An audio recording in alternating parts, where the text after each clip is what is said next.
joining us on the Great Retention today. I have a ton of respect for you as a leader. Thank you. And you know, all these topics I'm excited to dive in, but thank you for being here today. No, it's a real treat and a real pleasure. I'm humbled to be with you and look forward to the conversation. Absolutely. Well, let's just jump in. So for our audience, let's just start. Give us a quick flyover of the business. So Chief People Officer now at BlueLinx. Tell us a little bit about BlueLinx, the company. You know, what are you overseeing today? Sure. Well, I get asked that question a lot. Okay. Who is BlueLinx, and what are you all about? And probably the easiest way to describe the business is we pick, pack, and ship big and bulky stuff. More specifically, we're in the two-step distribution business specific to home building products.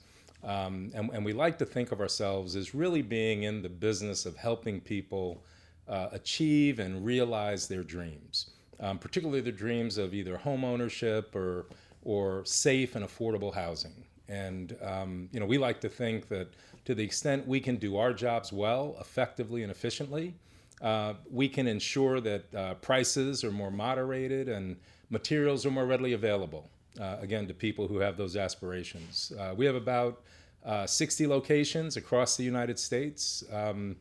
Our corporate office or Atlanta Support Center is right here in Atlanta, Georgia. Okay. And we have a little over 2,000 employees that work for us. Okay. 2,000 employees, 60 locations, headquartered here.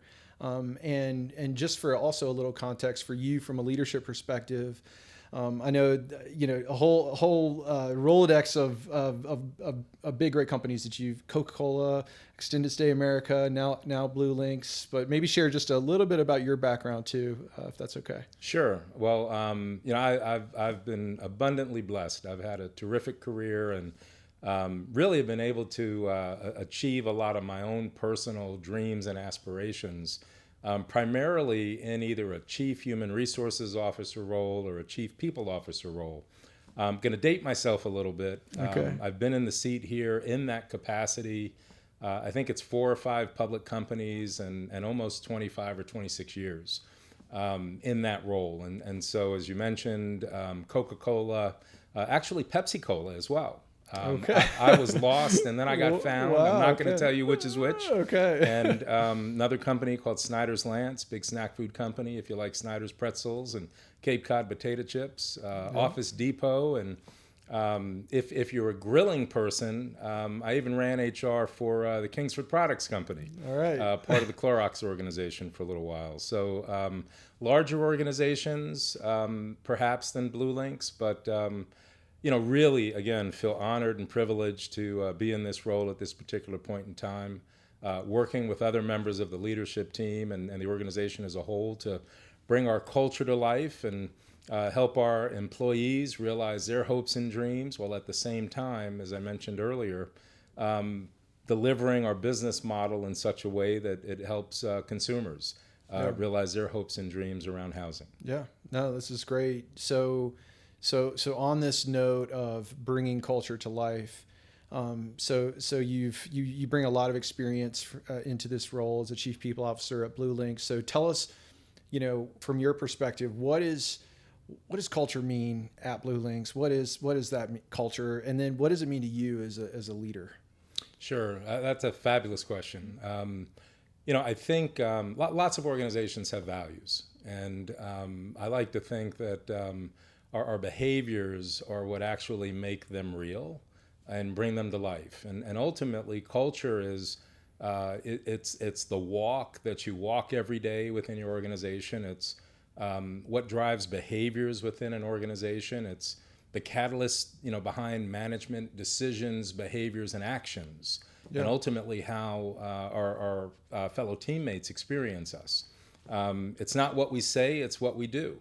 And one of the things I've learned over the years is we do get to say, but ultimately others get to judge the extent to which we're living our culture, we're walking our talk, and we're keeping our promises in terms of the kinds of experiences people should have with us. Yeah, no, that makes sense. I know for me, as a not nearly as large of an organization, right? But we have a team, and I think to myself, am I being a leader worth following?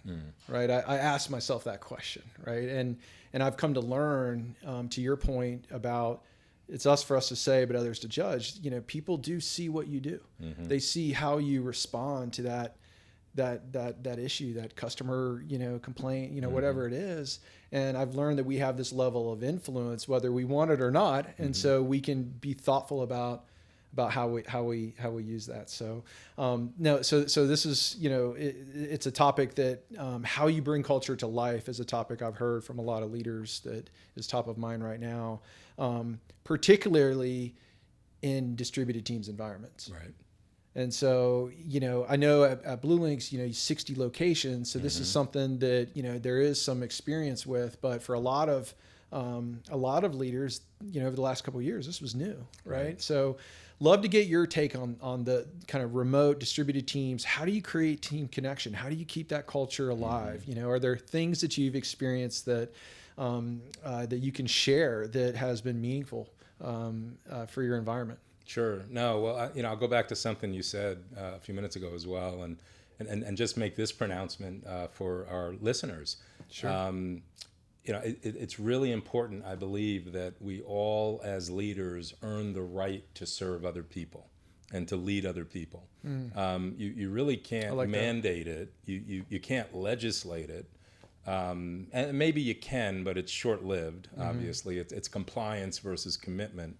But how do you create followership? Where people really do want to follow your leadership, and so it's something that's earned. It's something that I wake up every day trying to figure out. How do I put more equity in that relationship and that leadership bank with the people that I'm so honored and so privileged to have the opportunity to be of service to. And you talk about a distributed workforce. Boy, is that difficult, and particularly over the last couple of years.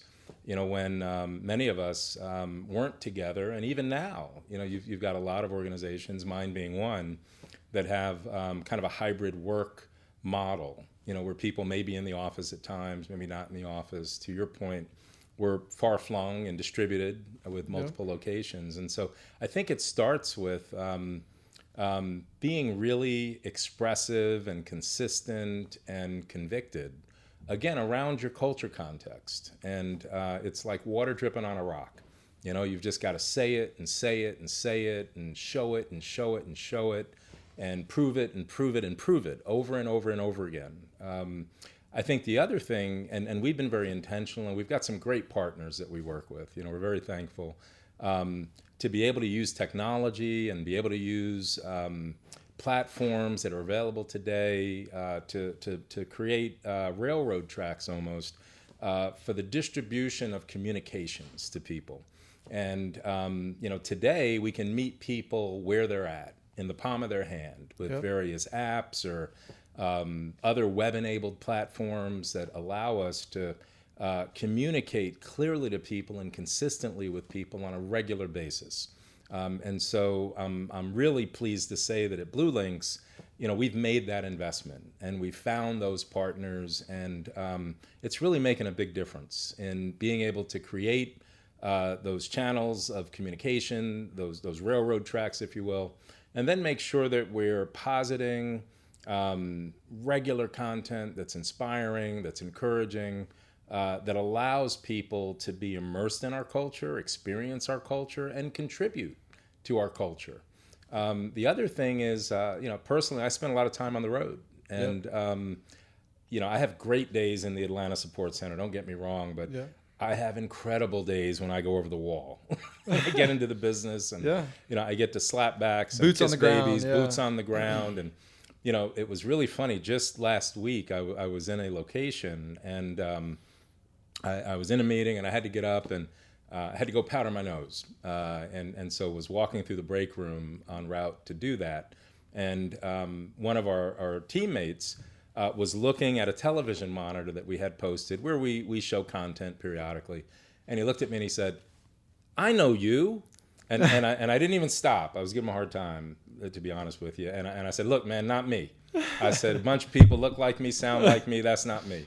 And I went and I powdered my nose, and I came back out and I gave him a big old smile and I said, It was you me. got me. And so we just chopped it up, laughed a little bit, and so a lot of it, and the operative word, I think, really being be authentic with people. Particularly if you're in a role that's visible, where you have the opportunity to engage with people on a pretty regular basis. Mine is such a role.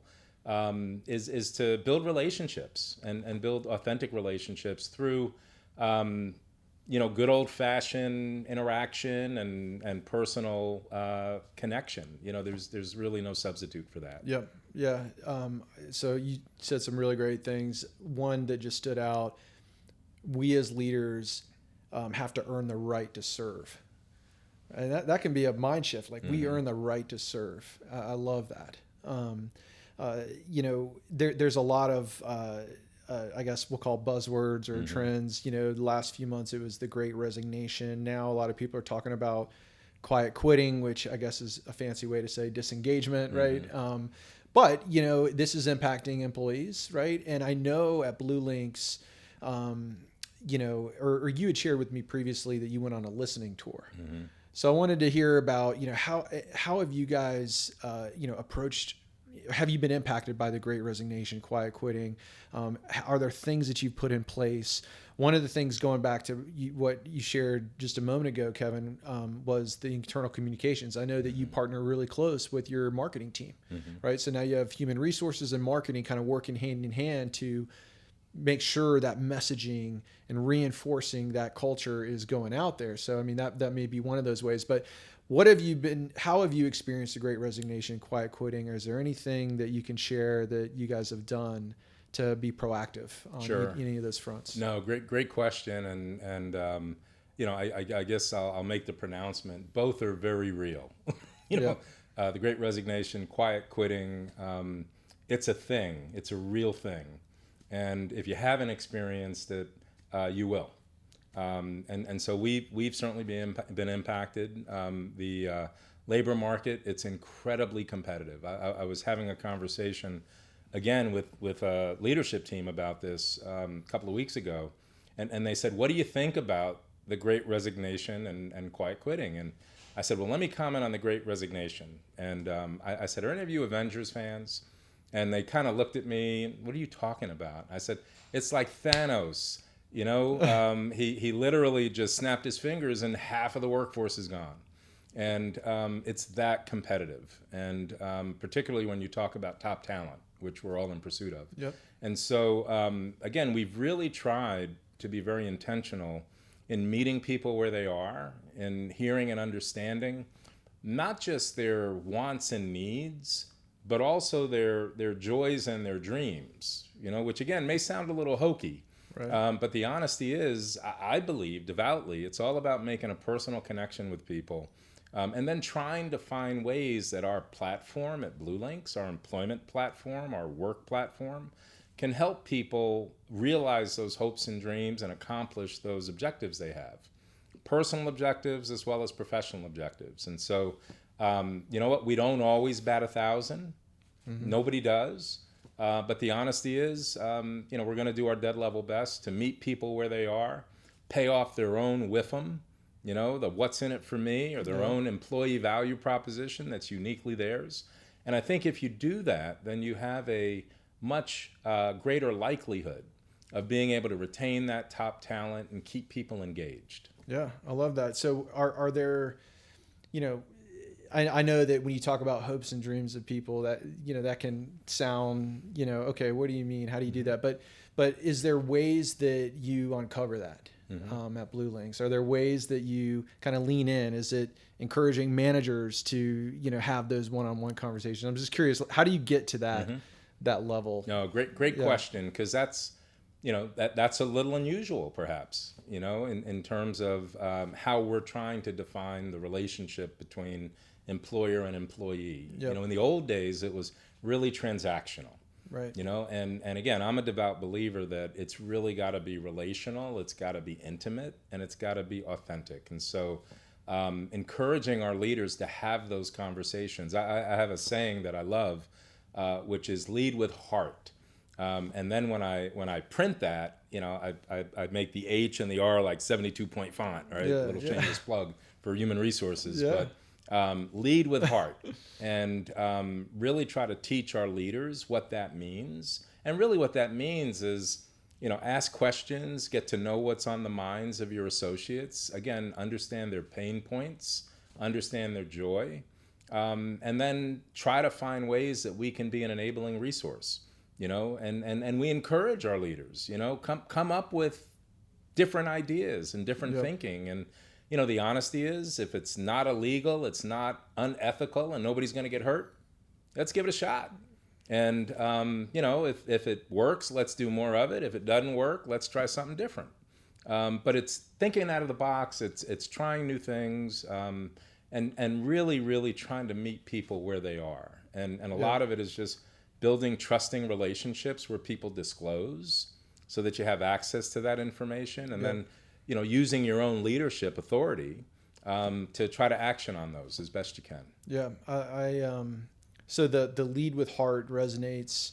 We actually, our mission for our company, Cool Leaf, our mission is to help organizations to love their people well. I love that. And so, but that also means that as a leader, I need to understand, well, what is that aspiration, that dream of that employee? How can I help them get to that next level, right? And I believe that when you do that from a leadership, one, people can tell, if you genuinely care about your team and others, and that's when you earn that right to serve, right, and build that trust. So I saw a stat. It was recent. It was something like 80 something % of Gen Z won't even work for a company if they don't feel aligned to that mission and values. And so just being able to authentically communicate that why, that purpose, I feel like that's not the future. It's here right now. I mean, that's where we are. So love that. So, getting your feedback on this, Kevin, I know you've, can pull from a lot of experiences, different companies. Is there one thing? Is there something from a overall talent,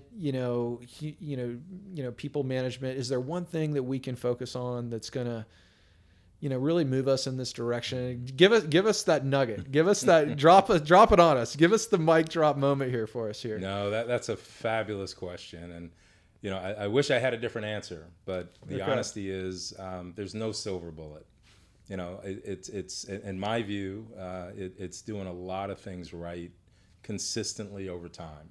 And I think when you do that, again, you build credibility, you build relationship, you earn the right to lead through service to others, and you move into a more intimate relationship.